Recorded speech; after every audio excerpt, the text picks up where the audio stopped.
Here the gaming industry goes again, instilling some more controversy into an already sensitive gaming landscape, and this time is pertaining to God of War, latest game, Laufey. Laufey was officially revealed during PlayStation's June 2nd, 2026 State of Play presentation that we just had last week.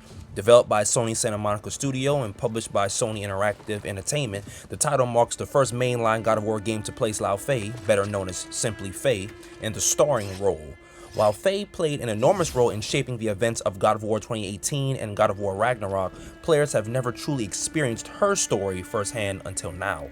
According to Santa Monica Studio, the game takes place after Faye's death and funeral. Players will journey through a mysterious realm known as the Every Wind, which is described as an afterlife where gods and beings from multiple mythologies coexist. The story centers around Faye attempting to protect the plans and future she left behind for Kratos and Atreus, creating a narrative that remains deeply connected to the events of the Norse saga despite its new protagonist. Now, at the time of writing and producing this video, Sony has not actually released a release date yet officially for this title. We just have the reveal. Now, there may be some people who may try to come at this game from the angle of this may be one of the biggest shakeups, the biggest thrown into left fields that we have in the God of War franchise's history, because you see Kratos, who seems to be more deferred. He has more of a deferential role in terms of sharing the limelight to his wife Faye, because this game is centered around her while still simultaneously utilizing the God of War title and branding. So it's a risky, but it's a very ambitious direction. I envy the ambition. I envy their boldness to want to step out and try something new, irregardless of who the main character is of the title. We're finally learning more about who Faye was as opposed to her, because the two prior games, 2018 and Ragnarok, they painted her as a very major character, but we didn't knew nothing about her aside from the fact of her being simply Kratos' wife. We knew she was a Jotun. We knew that she had some importance due to the Norse mythology and in shaping the events that Kratos and Atreus undergo in those two prior games. But we didn't know anything about her personally. We didn't have a physical depiction of her until we got to God of War Ragnarok. And more importantly, we didn't know the severity of what she went through prior to her passing. And I think this game, obviously, even though it's after her passing, it may give us some semblance as to who she was specifically before she had died. It's a new protagonist, but it's the same universe. It's an opportunity to expand the lore beyond just Kratos. Now let's get into some gameplay. Based on the reveal trailer and developer commentary, God of War Laufey appears to blend elements from both the Greek and Norse eras of the franchise. Santa Monica Studio has described the combat system as combining the speed and aggression of the original God of War games with the cinematic storytelling and world building that defined the Norse saga. Unlike Kratos, who relied heavily on the Leviathan axe and blades of chaos, Faye wields a legendary sword and appears to focus on quick movement, aerial combat, and relentless offensive pressure. The reveal trailer showcased fluid air combos, magical abilities, and encounters with a variety of enemies throughout the Every Wind. The footage also introduced new companions, including characters named Frank, the Cube, and Rue, who appeared to accompany Faye throughout portions of her journey. Overall, the gameplay shown suggests a significantly faster and more mobile combat style than what players experienced in God of War 2018 and Ragnarok. So I think it's a pretty objective fact to say that God of War Laufey is much faster than 2018 and Ragnarok, and I think that could be due in large part because of the differentiation in the fighting styles of Kratos and Faye. Kratos described his wife's fighting style as her fighting beautifully, and then you watch her fight in this trailer, you see how she's using aerial combat. You see that she combines that with her magical abilities. You see how she moves with such fluidity, and you compare that to Kratos, who has more of a reserved, more of a relaxed and domineering presence when it comes to his fighting style. Now, you could make comparisons between the original trilogy Kratos and the version that we have of Faye now in terms of their aggression towards the enemy, but I would still argue that their play styles, their fighting styles, are much different than one another at present. Present Kratos and present Faye, they fight completely differently, and I think that alters the pacing of the game and of the combat, which I don't think is a bad thing. It's something different. So it's kind of a return to the Greek style aggression where Kratos was a rage monster, essentially. This is potentially one of the best combat systems that Sony Santa Monica has released. There are going to be people who disagree with that. I myself don't believe it's the best one. I personally like fighting with Kratos, but I am open to trying new things, and I think that the way she fights in the animations, I think it's incredible. It looks amazing in my opinion.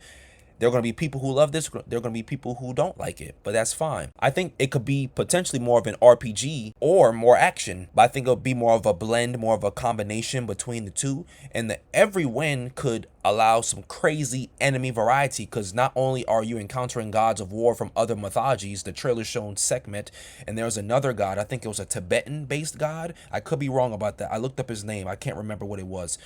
But it shows different God of Wars from different mythologies, but also that could bleed into just lesser enemies or mini bosses. Are there going to be mini bosses from Egypt, from India, from Mesopotamian culture and society? Are there going to be bosses from Hindu gods, just regular Hindu god grunt enemies? Like, the variations in terms of enemies, it's endless.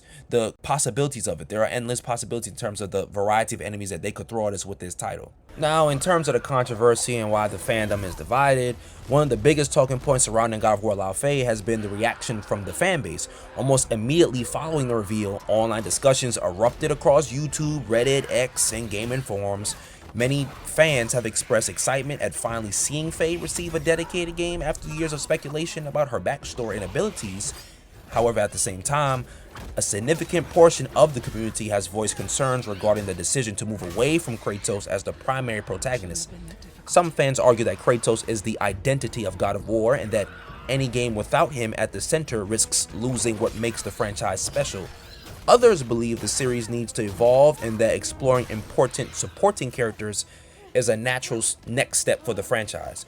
The debate has become one of the largest gaming discussions following the State of Play showcase, with opinions ranging from overwhelming excitement to outright disappointment. Now, there are a couple questions that I initially had when I would see the backlash that the game was getting, and two of which of those questions are fans judging too early, number one, and is this genuine criticism, or is this more of a resistance to change? Because I think they're kind of jumping the gun a little bit. I think it is some truth to them judging too early. We're having a game centered around Kratos' wife.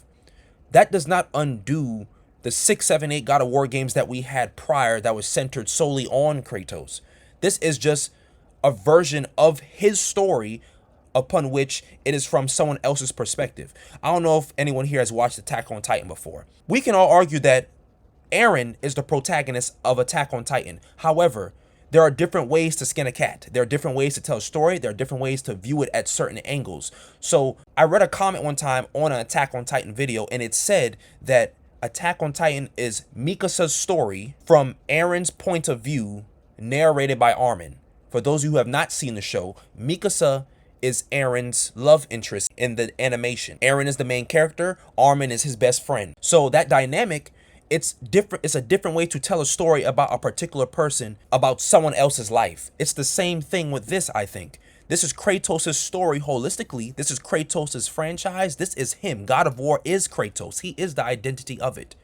But Faye is his wife, which means that that's a significant part of Kratos' overall self-concept and who he is as a character, because we don't have any information about this woman other than the fact that she is the reason for them going on the initial journey in God of War 2018. And I think this is an important avenue to explore, because in the original trilogy, we didn't even have that much information about his first wife and about Calliope. We just knew that they themselves are the reason why he has the ashen skin, why he is known as the Ghost of Sparta, and we know the tragedy that happened by virtue of them being transported to that structure during Kratos' servitude in time serving Ares. So I think this is an important avenue to explore, and I don't think there's anything wrong with them doing that.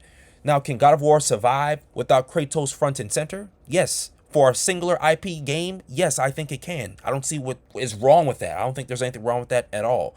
I think that this is more of a debate about franchise evolution versus franchise tradition. Traditionally, Kratos is front and center, but then the evolutionary part is that Faye, his wife, is getting a game. And then there's another aspect component to it too, about her being a female, about her not being a male protagonist, and that only male protagonist that we would want being Kratos. So you have to throw that type of stuff in there as well. But I don't think that there's anything wrong with her getting her own game. I think it's an interesting concept, and I know I'm going to be buying it. It's a pre-order for me as soon as it's ready for it. And also, another thing that I thought was really cool is that the actor who plays Faye, she plays Karen Page in Marvel Daredevil, the show on Disney Plus. I literally just put that together. I know I'm super late. I know there are plenty of you who already knew that, but I myself, I literally just connected the dots when I looked at the trailer. I said, she looked very similar. And it probably just because I just recently rewatched Daredevil after not seeing it for years. And then I said, oh, hey, Karen. But then I looked at the God of War Laufey reveal trailer. I said, that looks a lot like Karen from Daredevil. And it actually is her. I don't know how I didn't pick that up in 2022 when I played Ragnarok, but I thought that was just an interesting tidbit. Now arises the quote-unquote Kratos question. Despite concerns from some fans, Santa Monica Studio has emphasized that God of War Laufey is not intended to replace Kratos. I believe them. Developers have already stated that more stories involving Kratos are planned for the future and that Laufey represents an expansion of the franchise rather than a complete shift away from its iconic protagonist. Even within the game's narrative itself, Kratos remains a central figure. The story revolves around protecting the future that Faye envisioned for both Kratos and Atreus, ensuring that the events of the game remain closely tied to the broader God of War storyline. As a result, while Kratos may not be the playable protagonist this time around, his presence and influence, they continue to shape the direction of the franchise. So there you have it in black and white, that they're not doing anything away with Kratos. He's still here. There are more stories planned for him in the future. If you read the blogs, if you look at dev interviews, Kratos is God of War. The story is him. The franchise is him. This is just attacking that story from a different angle, which adds further context and quite important context, I might add, I would argue. I think it's very important and very essential to the overall relevance and the understanding of Kratos's journey and saga, but in the Norse realm. Faye is a part of that. So I don't think there's anything wrong in telling her story. I think this is kind of like a side story type of game as opposed to being the future foundation. Faye's game is not the foundation of God of War. It's a side story to it. And I think it's a very relative side story to it that we all need to hear. And similar to the Atreus sections that expanded Ragnarok, I think this is sort of the same thing. No one was complaining, or at least nothing that I saw. They were complaining when Atreus was a playable character in Ragnarok. Atreus' point of view in that game was an important part of Kratos' overall story because it shows the evolving relationship between father and son and how they were kind of making a regress towards more turmoil that they had in the initial God of War 2018. There, you know, that those growing pains, him trying to grow older, discover who he is, developing his own self-identity, wondering to find out who Loki is, all these other things. You got to see that conflict. You got to see the story from a different angle. That's all this is. That's it. It's an expansion of the universe that may help the franchise last longer. Not that I see God of War ending because, come on, it's God of War. But Kratos fans, they may still get exactly what they want later. They actually will get exactly what they want later because the developers themselves had said that this is not the end of Kratos' story and him receiving more iterations of his journey. Now, I think this can be important for God of War's future, as I've stated throughout this video. Beyond simply telling Faye's story, God of War Laufey appears positioned to significantly expand the scope of the franchise. The introduction of the Every Wind creates a setting unlike anything previously seen in the series. Because the realm exists beyond traditional mythological boundaries, it allows gods, creatures, and legends from multiple cultures to interact within the same world. How do you not find that enticing and cool? This concept opens the door for Santa Monica Studio to explore entirely new mythologies and storylines in future installments. What I see here is an opportunity for extensive foreshadowing for whatever Kratos' next individual adventure is. Rather than remaining confined to a single pantheon, the franchise now has a narrative mechanism that could connect future adventures across multiple mythological settings. Sony has described the game as the next chapter of God of War rather than a spin-off project, suggesting that its events may play a significant role in shaping the series moving forward. To me, it sounds like a win. I don't know why people are complaining. So it makes you wonder, is the Every Wind the franchise's new hub world? Because as I just stated, this could serve as a foreshadowing mechanic as to what Kratos' next adventure will look like, and will it all transpire and take place from this one world that could be interconnected to several different games of the God of War series? Who knows? We can only speculate, but the speculations are endless due to this new mechanic that they have introduced in God of War Laufey. And people probably don't like that this is not only a different direction using a different character and using a female, but this is something that could also yield what they want, which is more installments in the God of War franchise. So it's like they're burning the candle at two different ends. You're mad that God of War is taking this new direction, but you also may potentially see that this new direction may yield something that you want and may find ideal and desirable in the future. So is it like an Egyptian saga setup? Is it an Indian god setup? Is it an Asian culture-based mythology game setup. Who knows? The possibilities are endless. As I've been saying, the franchise is becoming larger than Kratos himself. It is potentially beginning of a God of War universe as opposed to just a franchise. It's more of a universe overall. Now, for creators who are interested in God of War Laufey, or people who are just interested in the topic and want to know more, PlayStation has already released a substantial amount of promotional material. The official PlayStation blog reveal contains numerous high-resolution screenshots, character renders, environmental artwork, and gameplay images. Additional assets can be found through gaming media outlets that participated in the game's reveal coverage. Because this has already been such a massive year for the franchise, creators also have access to promotional material from Sons of Sparta, as well as the ongoing development of the original God of War Trilogy Remake Remaster project. I can't wait till that comes out. Together, these projects provide a wealth of visual assets for use in videos discussing the future of the franchise, or simply if you just want to be more educated on what's coming next for the series. I think God of War Laufey represents one of the boldest creative decisions Santa Monica Studio has made since reinventing the franchise in 2018.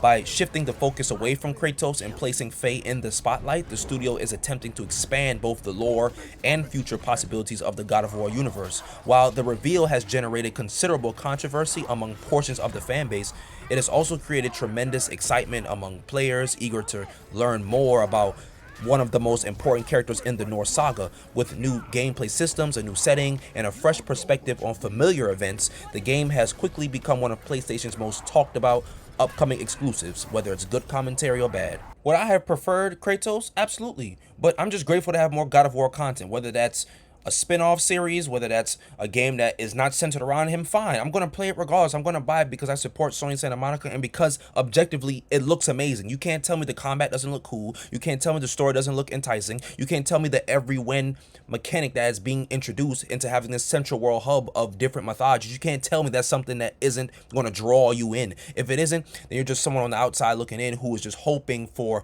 more and more of the same when these people are trying to innovate and do their jobs and to stop gamers overall from complaining, honestly, because you can't please them. We all know this.